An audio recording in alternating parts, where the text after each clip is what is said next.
So I deal with this fairly regularly as a senior deputy DA. I appear in court almost daily in Department 22. I'm in front of Judge Dale Bate.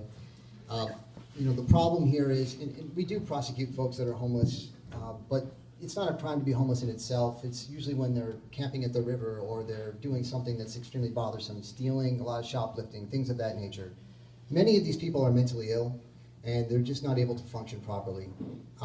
Fortunately, in Madera County, we have a behavioral health court, and Judge Bate is the actual judge who presides over that. He does a fantastic job in getting folks really connected with providers, someone from probation, and other assets in the community to actually get their lives back together to a certain degree. I support that, and I would look to continue that effort if I'm successful here. As I'm campaigning, I have run into one plan that I thought was really fantastic, and it's a way to actually get folks that are in that situation who can turn the corner back into a productive lifestyle. And that's with creating almost like a mini task force, having a prosecutor that's assigned to mostly homeless people, having a certain police officer or sergeant that kind of focuses on that group as well, having someone from behavioral health services here in the county work with that group consistently, and someone from housing authority as well. And to help those folks kind of get pulled off the street, to turn a corner and start getting back into a productive lifestyle where they're paying taxes and actually living a lifestyle that we would want to have our neighbors live. Thank you. Sally? I was glad to hear Paul talk about the behavioral health court, because I was the representative from the district attorney's office who worked with Judge Bate to make sure that we got the funding to get that started, and I was glad to do it. It is a step in the right direction. It takes our people with diagnosed serious mental illnesses, and it focuses resources that are already available in the community for them. And a lot of those people are our homeless people. The other thing that I find interesting is communities all over the state are dealing with this. This is the fallout of Prop 47, which made all our drug felonies into misdemeanors and made it much harder to prosecute those crimes. So what we need to do is to come together as a community. And I would say Eastern Madera County is going to be different than the Valley. So there need to be two communities, and the district attorney needs to act as a leader to get all the community people with a stake in this discussion to the table. And then we can start looking at a variety of solutions that are available all over. I've looked at solutions from New Mexico and Texas. I've looked at solutions from San Diego that deal with microeconomies, tiny homes. Church involvement also is a part of this. So what we really need to do is get the community together at the table, looking at the problem as it exists and coming up with the best solution. And once we have that best solution as a community and everyone is in agreement, then we can move forward and find the resources that we need to help deal with this homeless problem. Thank you.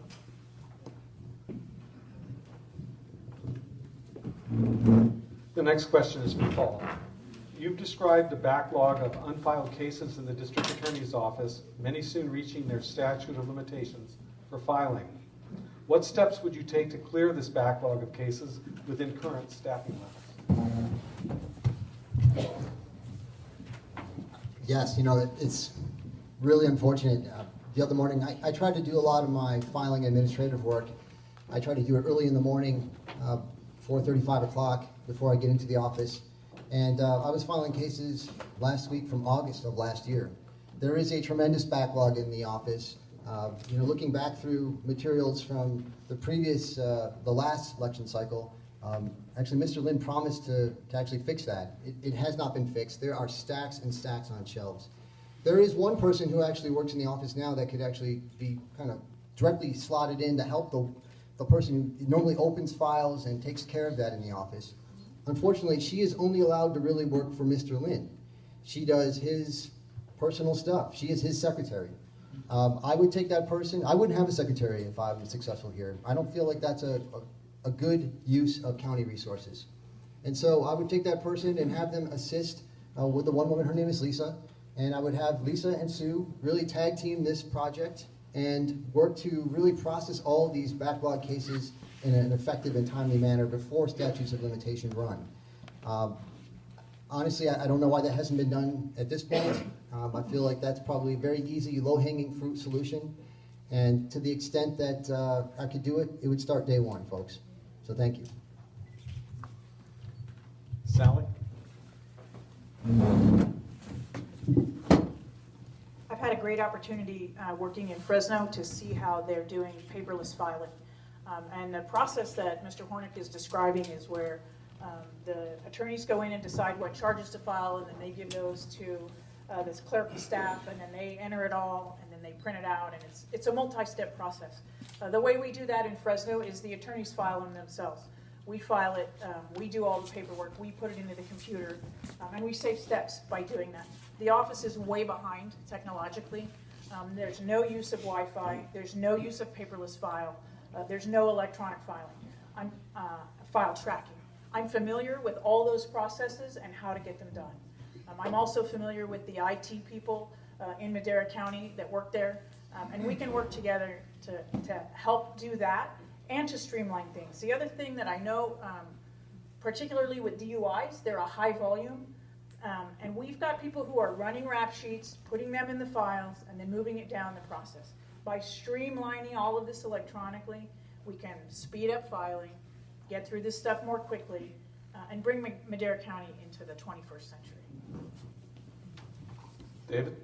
Yes. Paul, you got to quit lying while you're up here. You know that Sue doesn't work exclusively for me. In fact, every time you need a trip request, she's working for you. Every time you need to get paid, she's working for you. You are also well aware that when I took over the office, we were 2.5 years behind in filings. Now we're 6 months behind. Granted, it's not good to be 6 months behind, but we have not blown a statute of limitations in since I've been district attorney in Madera County, unless possibly for a few of the cases that Sally left hanging when she didn't give us any notice when she left. But let's talk about paperless filing. We have already contacted a vendor. We have received approval from the county to go paperless. We are scheduled to go paperless in October of this year, and that's one of my goals that I think we need to accomplish. Yeah, we're behind the curve. We're way behind on Fresno. But if we go paperless, it will solve the backlog problem. But the backlog problem, as described by Mr. Hornick, is nothing like it should be. Any backlog is a problem, particularly drunk driving, because those are the ones you want to get filed fast, get them off the streets rapidly, and get them convicted as rapidly as you can. But it's nowhere near what it was when I took over. Thank you very much.